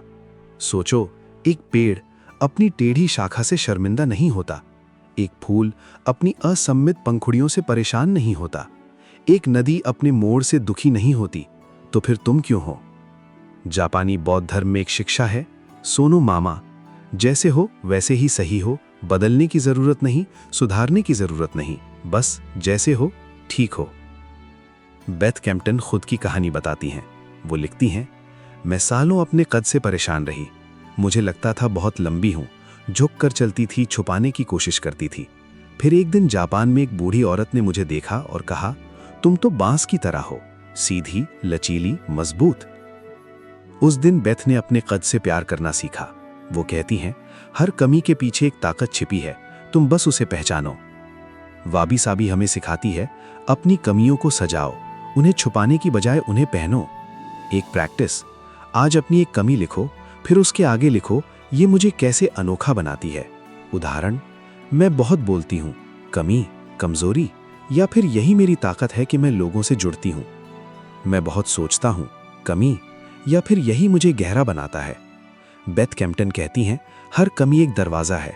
अगर तुम पतले हो तो तुम हल्के हो, अगर तुम मोटे हो तो तुम मजबूत हो, अगर तुम शांत हो तो तुम गहरे सुनते हो, अगर तुम ज़्यादा बोलते हो तो तुम लोगों को जगाते हो।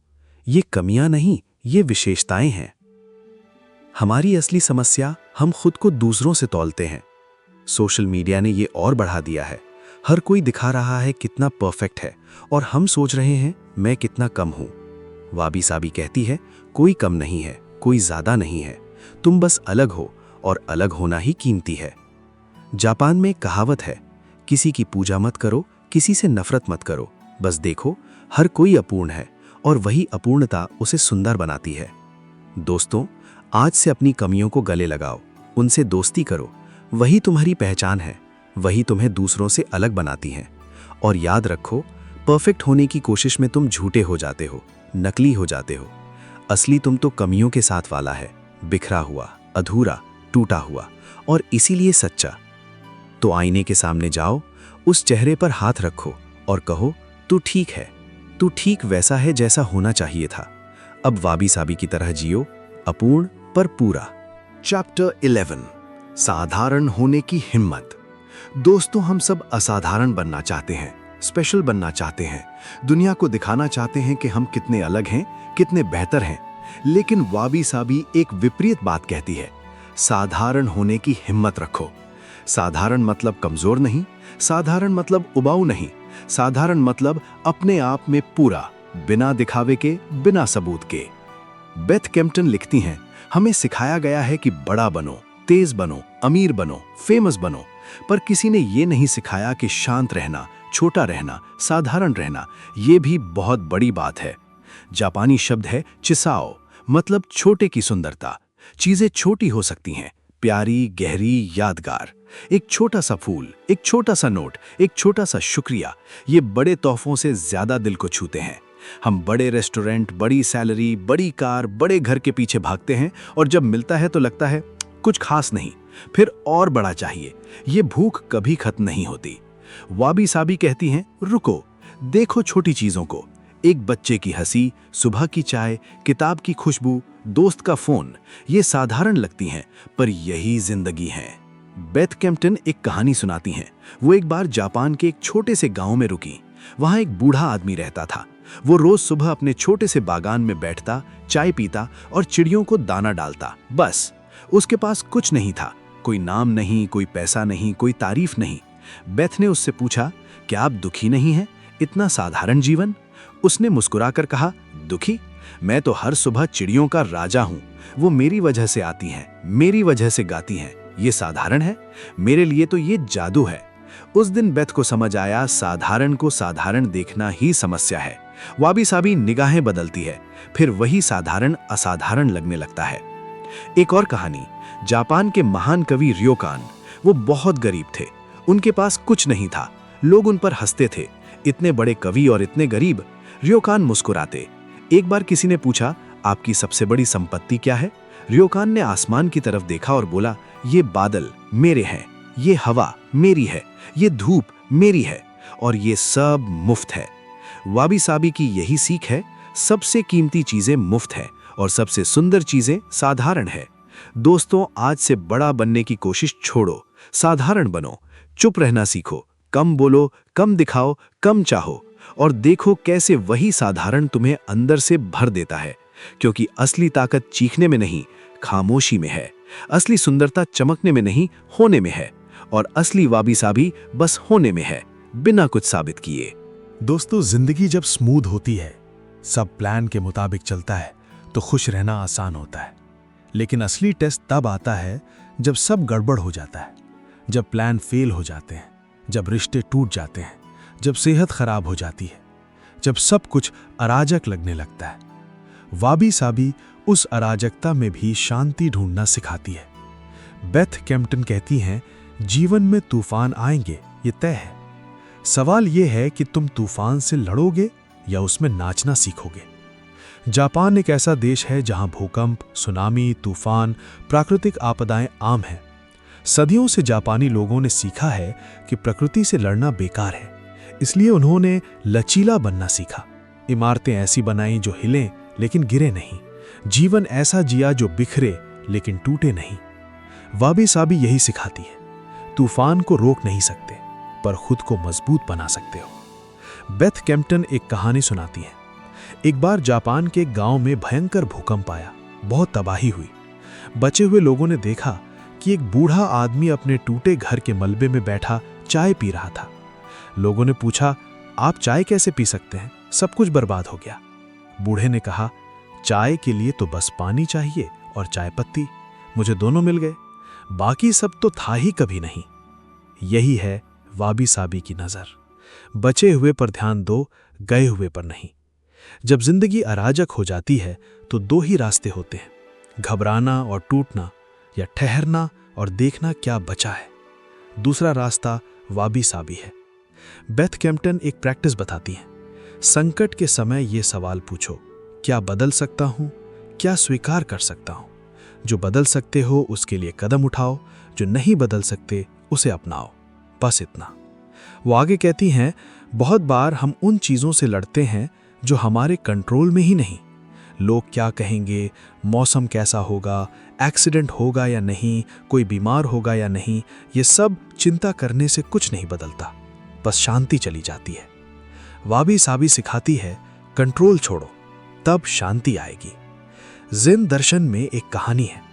एक आदमी परेशान है, वो गुरु के पास जाता है, कहता है कि मुझे शांति नहीं मिल रही। गुरु कहते हैं, क्यों? वो कहता है, जीवन बहुत अनिश्चित है, मुझे नहीं पता कल क्या होगा। गुरु मुस्कुराते हैं, क्या तुम्हें इस पल में कोई समस्या है? आदमी सोचता है, नहीं, अभी तो ठीक हूं। गुरु कहते हैं, तो कल की समस्या कल देखना, आज की समस्या आज देखते हैं, पर आज तो है ही नहीं। यही है वाबी साबी शांति का रहस्य। इस पल में रहो, क्योंकि तूफान भी अगर आएगा तो इसी पल में आएगा, और इसी पल में तुम उसका सामना करोगे। कल के तूफान की कल्पना करके आज क्यों डूबना? दोस्तों, जब अगली बार लगे कि सब गड़बड़ है, जरा रुकिए, गहरी सांस लीजिए और सोचिए, क्या ये हमेशा रहेगा? नहीं, हर तूफान गुजरता है, हर अराजकता के बाद सन्नाटा आता है, और उस सन्नाटे में ही वाबी साबी छिपी है। तो तूफान आने दो, तुम बांस बनो, जितना हिलो उतना लचीले, टूटोगे नहीं, और तूफान के बाद तुम वहीं खड़े रहोगे, थोड़े झुके हुए, थोड़े बिखरे हुए, लेकिन शांत। और यही असली ताकत है। चैप्टर 13, बिना जजमेंट के क्रिएट। दोस्तों, हम में से बहुत से लोग कुछ ना कुछ क्रिएटिव करना चाहते हैं। कोई लिखना चाहता है, कोई पेंट करना, कोई गाना, कोई फोटोग्राफी, कोई बागवानी, कोई कुकिंग। लेकिन हम शुरू नहीं करते। क्यों? क्योंकि हमें लगता है जो बनाऊंगा वो परफेक्ट नहीं होगा, दूसरे क्या कहेंगे, ये तो बुरा है, ये तो अच्छा नहीं है। वाबी साबी ये डर तोड़ती है। बिना जजमेंट के क्रिएट करो, बनाओ कुछ भी, बस बनाओ। बेथ कैम्पटन कहती हैं, जापानी कला में कभी परफेक्ट नहीं होता। हर कलाकृति में जानबूझकर एक कमी छोड़ी जाती है, क्योंकि परफेक्ट कला मृत कला होती है, उसमें सांस नहीं होती। जापानी पॉटरी देखो, एक बर्तन जो पूरी तरह गोल नहीं है, जिसका रंग एक समान नहीं है, जिस पर हाथ के निशान हैं, यही उसे कीमती बनाता है। यही बताता है कि इसे एक इंसान ने बनाया, मशीन ने नहीं। वाबी साबी सिखाती है, क्रिएशन का मतलब परफेक्ट बनाना नहीं, एक्सप्रेस करना है। तुम बोलना जानते हो इसलिए बोलते हो, अच्छा या बुरा किसने तय किया? वैसे ही तुम पेंट कर सकते हो, लिख सकते हो, गा सकते हो, बिना ये सोचे कि मास्टरपीस बनेगा या नहीं। बेथ कैम्पटन उनका अपना अनुभव बताती हैं। वो बहुत सालों तक लिखना चाहती थीं, पर पब्लिश नहीं कर पाईं। डर था, लोग कहेंगे बेकार है, कोई पढ़ेगा नहीं। फिर एक दिन उन्होंने वाबी साबी को याद किया। उन्होंने लिखना शुरू किया, बिना किसी के लिए, बस अपने लिए। अब वो बेस्ट सेलिंग लेखिका हैं। वो कहती हैं, जो क्रिएटिविटी जजमेंट से पहले आती है वो असली होती है, बाद वाली दूसरे को खुश करने के लिए होती है। एक प्रैक्टिस, आज कुछ बनाओ, कुछ भी। एक कविता लिखो, भले बेढंगी हो। एक रेखा चित्र बनाओ, भले टेढ़ा हो। एक फोटो खींचो, भले फोकस ना हो। उसे किसी को मत दिखाओ, बस अपने लिए। देखो कैसा लगता है, बिना जजमेंट। जापानी कविता हाइकू में कोई तुक नहीं होती, कोई बड़े शब्द नहीं होते, साधारण शब्द, साधारण दृश्य, फिर भी गहरा, क्योंकि वो सही होने की कोशिश नहीं करती, वो बस होती है। मात्सुओ बाशो की एक हाइकू, पुराना तालाब, मेंढक छलांग लगाता है, पानी की आवाज, बस इतना ही, पर कोई सदियों बाद भी याद करता है, क्योंकि ये सच है, ये जजमेंट से पहले की आवाज है। बेथ कैम्पटन कहती हैं, हर इंसान क्रिएटिव है, बस उसने खुद को सुनना छोड़ दिया। स्कूल ने सिखाया ये सही, ये गलत। दफ्तर ने सिखाया ये अप्रूव, ये रिजेक्ट। सोशल मीडिया ने सिखाया ये लाइक, ये अनलाइक। और हम अपनी आवाज़ खो बैठे। वाबी साबी वो आवाज़ वापस लाती है, ये कहकर कि कोई सही नहीं, कोई गलत नहीं, सिर्फ तुम हो। तुम जैसा बनाओ वैसा ही सही। तो दोस्तों, आज उठो, जो बनाना है बनाओ। कागज़ उठाओ, रंग उठाओ, कैमरा उठाओ। पहली चीज़ बेकार ही लगेगी, दूसरी थोड़ी बेहतर, 10वीं शायद किसी को पसंद आए, लेकिन इसलिए नहीं कि तुम परफेक्ट हो गए, बल्कि इसलिए कि तुम असली हो गए। और असली होना ही वाबी साबी है। चैप्टर 14, रिश्तों की अपूर्णता। दोस्तों, हमारे सबसे बड़े दुख का कारण क्या है? अक्सर रिश्ते, जब वो नहीं करते जो हम चाहते हैं, जब वो नहीं होते जैसा हम सोचते हैं, जब वो टूट जाते हैं, तो हम टूट जाते हैं। वाबी साबी रिश्तों को एक अलग नज़र से देखती है। कोई रिश्ता परफेक्ट नहीं होता, ना होगा, क्योंकि उसमें इंसान है और इंसान अपूर्ण है। बेथ कैम्पटन कहती हैं, हम रिश्तों से वो उम्मीद करते हैं जो कोई रिश्ता नहीं दे सकता। परफेक्ट समझ, बिना कहे समझ लेना, हर बात सही होना, कभी गलत फहमी ना होना, ये सपना है, हकीकत नहीं। हकीकत ये है, रिश्तों में लड़ाई होगी, रिश्तों में दूरियां आएंगी, रिश्तों में गलत फहमियां होंगी। वाबी साबी यही सिखाती है, अपूर्णता को जगह दो, तभी रिश्ता बचेगा। जापानी शब्द है किंसुगी, मतलब टूटे को सोने से जोड़ना। यही रिश्तों का फॉर्मूला है। रिश्ते टूटेंगे पर तुम चिपकाओ मत जैसे टूटे नहीं, सोने से भरो, यानी टूटल को स्वीकार करो, उसे संवारो, उसे कहानी बनाओ, तब रिश्ता टूटता नहीं, गहरा होता है। बेथ कैम्पटन एक उदाहरण देती हैं। 2 जापानी दोस्त जो बहुत लड़ते थे, हर बार लड़ाई के बाद एक हफ्ते बात नहीं करते, फिर कोई पहल करता, मिलते, चाय पीते और लड़ाई को भूल जाते। पर एक बार उन्होंने नया तरीका अपनाया, लड़ाई के बाद मिले और बैठकर उस लड़ाई पर बात की। क्यों हुई, किसको क्या लगा, अगली बार कैसे बचें। उन्होंने दरार को छुपाया नहीं, सोने से भर दिया। आज वो गहरे दोस्त हैं। यही वाबी साबी है। रिश्ते में दरार को छुपाने से रिश्ता कमजोर होता है, उसे खोल कर बात करने से मजबूत। हमारी बड़ी गलती, हम चाहते हैं दूसरा बदले, तुम बदलो, तुम समझो, तुम रुको, तुम माफ करो। वाबी साबी कहती है, पहले खुद को देखो, तुम कितने परफेक्ट हो, तुम कितनी गलतियां करते हो, फिर दूसरे से वही उम्मीद क्यों। बेथ कैम्पटन कहती हैं, रिश्तों का वाबी साबी मंत्र है, उम्मीदें कम करो, कृतज्ञता बढ़ाओ। उसने ये नहीं किया, इसका दुख मत मनाओ, उसने ये किया, इसकी खुशी मनाओ। छोटा सा बदलाव, बड़ा फर्क। एक प्रैक्टिस, आज अपने किसी रिश्ते में एक कमी को स्वीकार करो।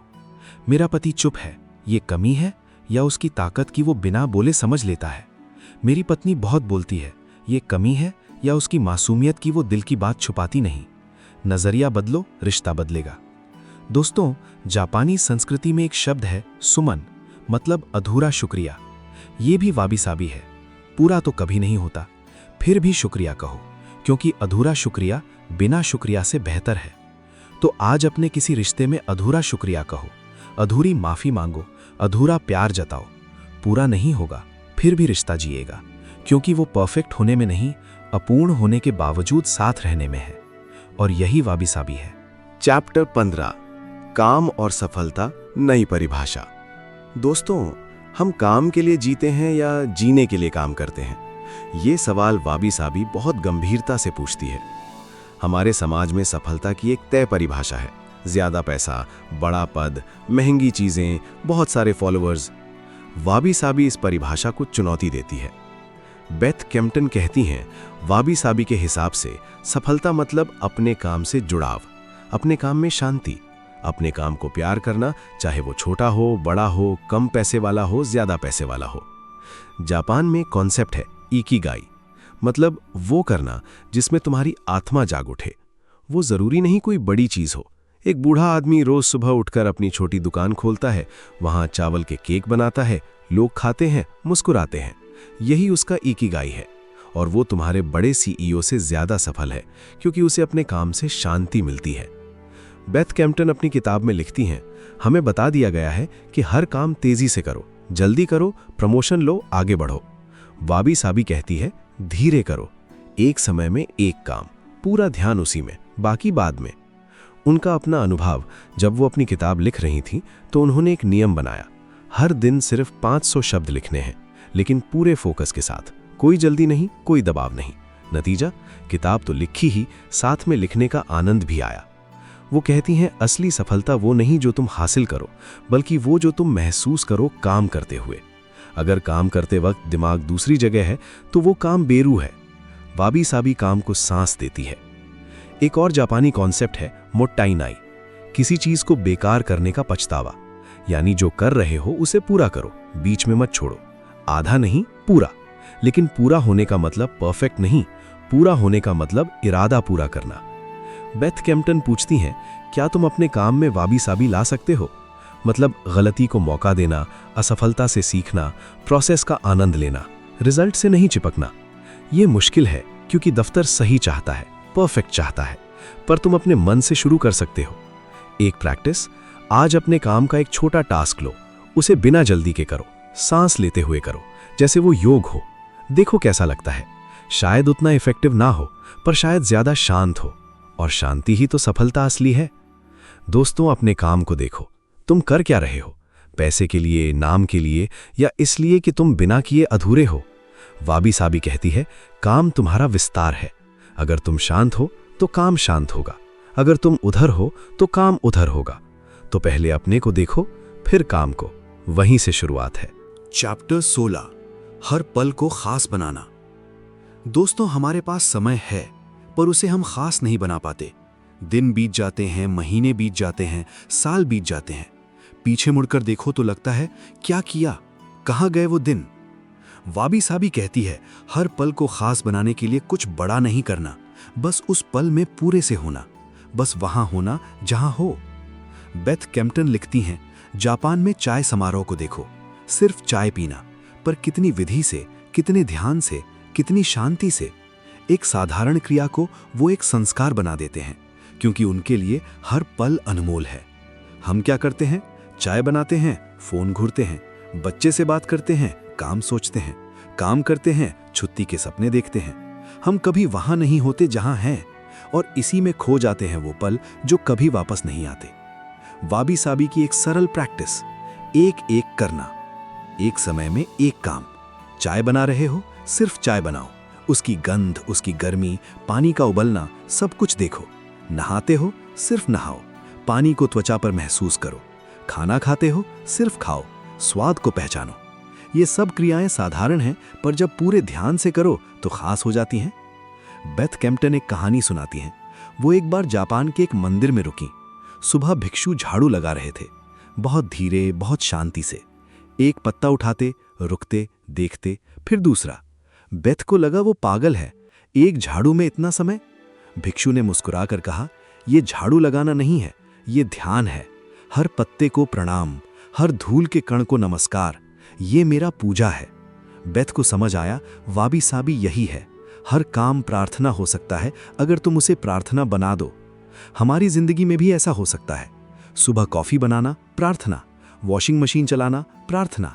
बच्चे को स्कूल छोड़ना, प्रार्थना। बस नजर बदलनी है। एक प्रैक्टिस, आज एक छोटी क्रिया चुनो, सांस लेना, या पानी पीना, या दरवाजा खोलना। उसे करते हुए पूरा ध्यान दो, कुछ और सोचना मत, बस वो करो, देखो कैसा लगता है। फिर कल 2 क्रियाएं, फिर धीरे धीरे सब क्रियाएं। धीरे धीरे पूरा दिन प्रार्थना बन जाएगा, और तुम पाओगे हर पल खास हो गया। बेथ कैम्पटन कहती हैं, हम बड़ी चीजों का इंतजार करते हैं, बड़ा दिन, बड़ी छुट्टी, बड़ी कमाई, बड़ा घर, तब जीना शुरू करेंगे। पर वाबी साबी कहती है, अभी जियो, इस पल जियो, क्योंकि जिंदगी इन्हीं छोटे पलों से बनी है। अगर ये खास नहीं तो कुछ भी खास नहीं। एक जापानी कहावत है, इचिगो इचिए, एक बार मिलना, एक बार का पल। मतलब जो पल आज है वो दोबारा नहीं आएगा। ये चाय, ये बात, ये हंसी कल नहीं होगी, इसलिए आज इसे पूरा जियो। तो दोस्तों, फोन नीचे रखो, आसपास देखो, उस पल को देखो जो अभी है, उसमें डूब जाओ, क्योंकि यही पल जिंदगी है, यही वाबी साबी है। चैप्टर 17, परफेक्शनिज्म से मुक्ति। दोस्तों, इस किताब के आखिरी पन्नों में हम सबसे बड़ी दुश्मन की बात करेंगे, परफेक्शनिज्म। वो आवाज जो हर समय कहती है, और करो, और सही करो, अभी ठीक नहीं है, थोड़ा और। वाबी साबी इसी आवाज को मिटाने का नुस्खा है।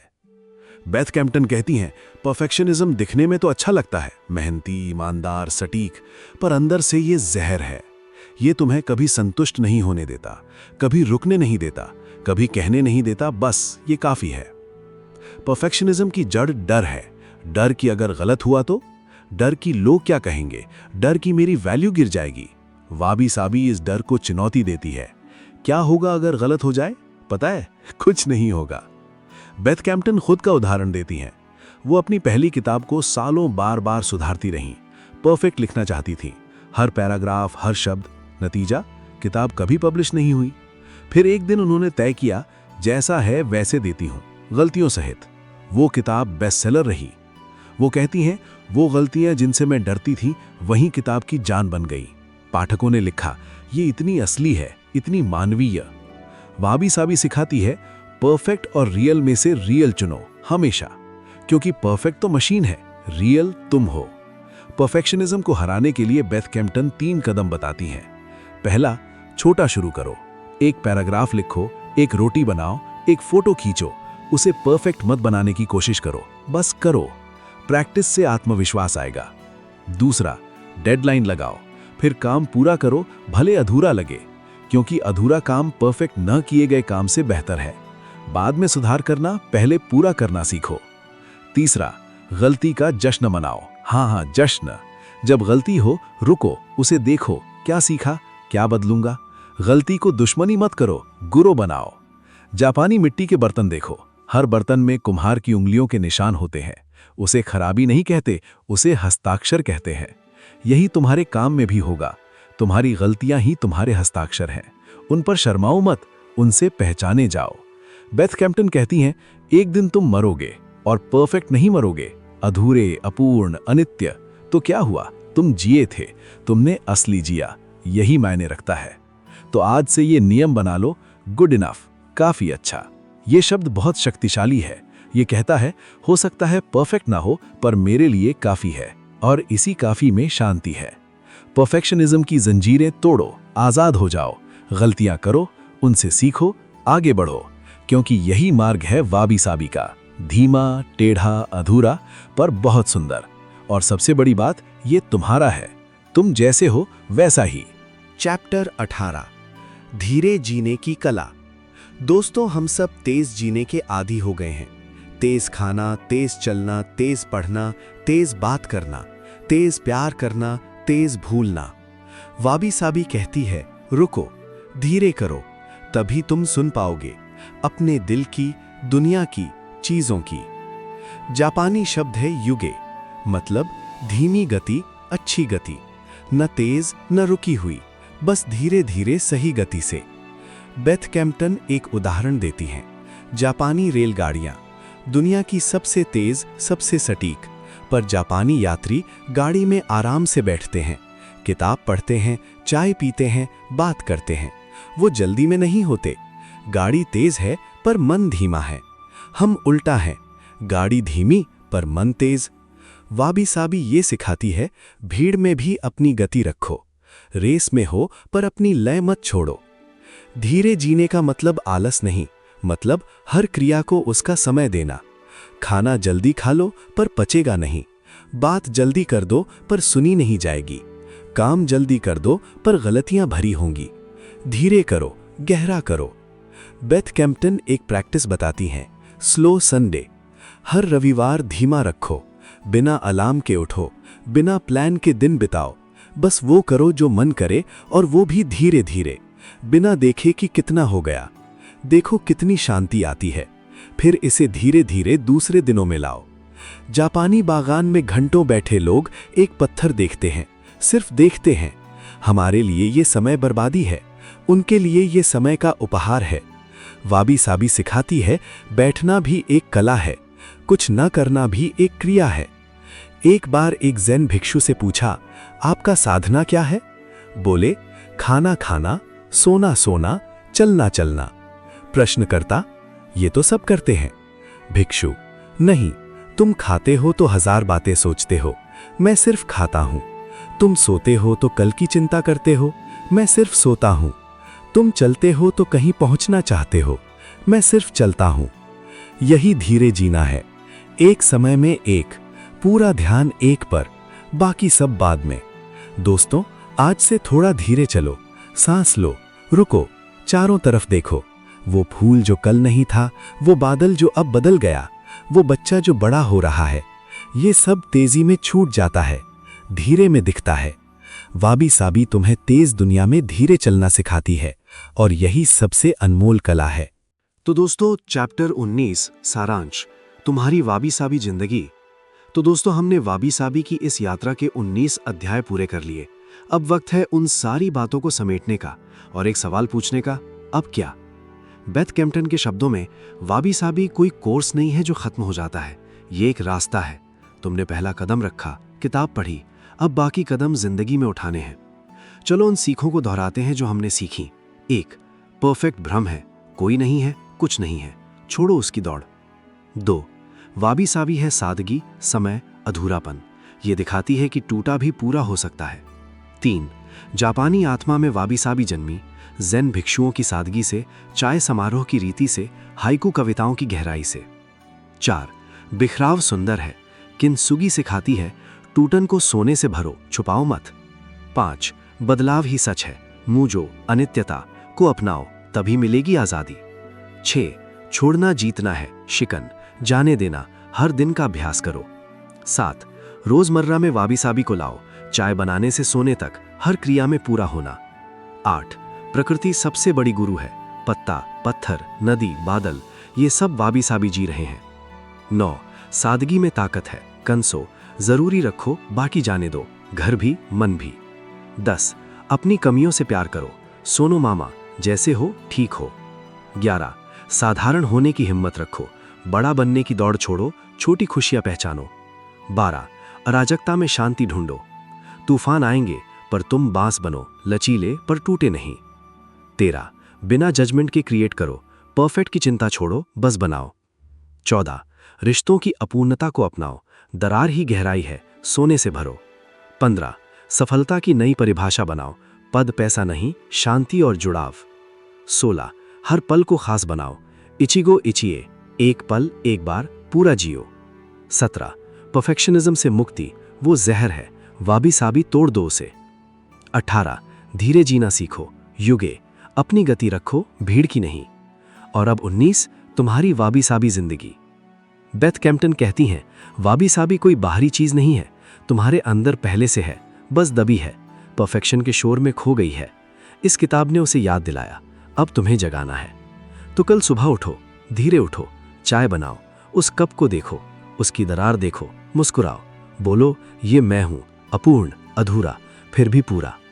अपने काम पर जाओ, वो काम करो जो तुम्हें थोड़ी शांति दे, अगर नहीं देता तो बदलो, क्योंकि वाबी साबी स्थिर नहीं है, बदलना भी वाबी साबी है। रिश्तों में उतरो, गलतियां करो, माफी मांगो, माफ करो, क्योंकि रिश्ता परफेक्ट नहीं पर तुम्हारा है। शाम को टहलो, बिना फोन के, एक पेड़ देखो, वो वाबी साबी जी रहा है, तुम भी जी सकते हो। और रात को सोने से पहले दिन की एक अपूर्णता को धन्यवाद कहो, क्योंकि उसी के कारण कल कुछ सीखना बचा है। तो चलिए दोस्तों, स्टोरीज ऑफ जिंदगी की आज की कहानी यहीं पूरी होती है। वाबी साबी को समझा, अपने मन में उतारा, अब तुम जियो उसे, चाहे थोड़ा सा ही सही, क्योंकि थोड़ा वाबी साबी भी बहुत है। अगर ये कहानी तुम्हारे दिल को छू गई, कुछ सोचने पर मजबूर किया, या बस एक सुकून भरा पल दिया, तो स्टोरीज ऑफ जिंदगी को सब्सक्राइब करना मत भूलना, क्योंकि ऐसी और भी कहानियां आ रही हैं जो किताबों से उतरकर दिलों में उतर जाएं। धन्यवाद, और वाबी साबी के साथ जिएं, अपूर्ण, अधूरे,